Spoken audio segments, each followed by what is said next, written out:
Now in Sri Lanka, the government is toiling hard to pull the country out of the energy crisis, and in the latest measure, the cabinet has approved a proposal to declare Friday as holiday for public sector employees. This measure comes in force this week onwards. Recently, the Minister of Public Administration stated that in view of the current fuel crisis, a program will be implemented to grant leave to public servants on Fridays for the next 3 months. The government has granted government officials a 1 working day leave. However, the 4-day week will not be applicable in the health, power, energy and education, defence sectors and other essential service sectors are also excluded from this.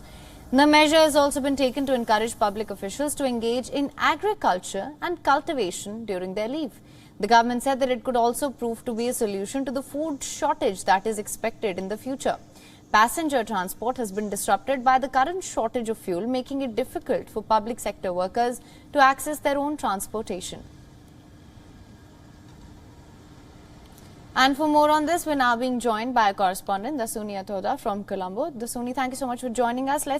To begin with, can you explain how this measure is going to work and its practical implications? Well, good afternoon, Hem. Of course, reducing the number of work hours is a concept that is widely being discussed all around the world purely for the purposes of efficiency and for a healthier work-life balance. However, in Sri Lanka, as of right now, this is trying to solve two problems. One is Sri Lanka's acute fuel crisis, and the other is desperate measures to make sure that citizens, along with government officials, engage in homegrown agriculture or even home gardening to sort of avoid an impending food crisis. So this essentially means that Friday, for a lot of the government officials, excluding those of essential services, will be a day off where they can stay at home and save some fuel as well as engage in gardening as well.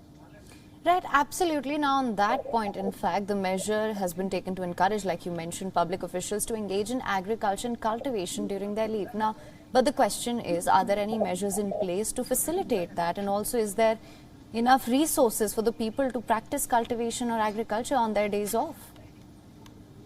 Well, that is also an interesting take, Him, provided that a lot in the suburbs of Colombo who live in, let's say, condominium housing properties do not have that luxury of really engaging in wide-range gardening as opposed to those who own houses. So that is one aspect of how and whether these people, even though they are given an off day, are able to engage in gardening, or whether they do even have the adequate space that is needed for gardening. And then again, the other problem is everyone as sort of green savvy or aware of gardening on right. what crops you should garden, how to tend to these plants, because this is something that is coming as a very, very last minute effort for Sri Lanka to avoid a food crisis, with the government also looking at how best they can procure food aid along with other agricultural crops for the country.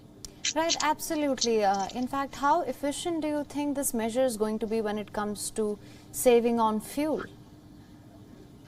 Well, as we speak, as of right now, hundreds of thousands of motorists are standing in line at various fuel stations across the country to obtain fuel, and some have been even staying overnight. So this is not a problem that is just cropped up. Like I've said on multiple occasions, Sri Lanka's fuel crisis has been going on for months on end, and this is definitely going to a certain extent, really help motorists from traveling to and back to work, to and from work rather. It's going to help them save that amount of fuel. Nevertheless, the crisis of obtaining fuel is still pretty much a problem. So giving people an off day will not really solve the bigger problem, which is a shortage of fuel. And as a result of this, also last week we did see that education officials are also considering to reduce the number of school days for school children, because school children also face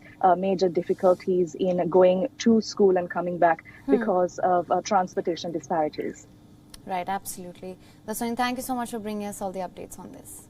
WION is now available in your country. Download the app now. Get all the news on the move.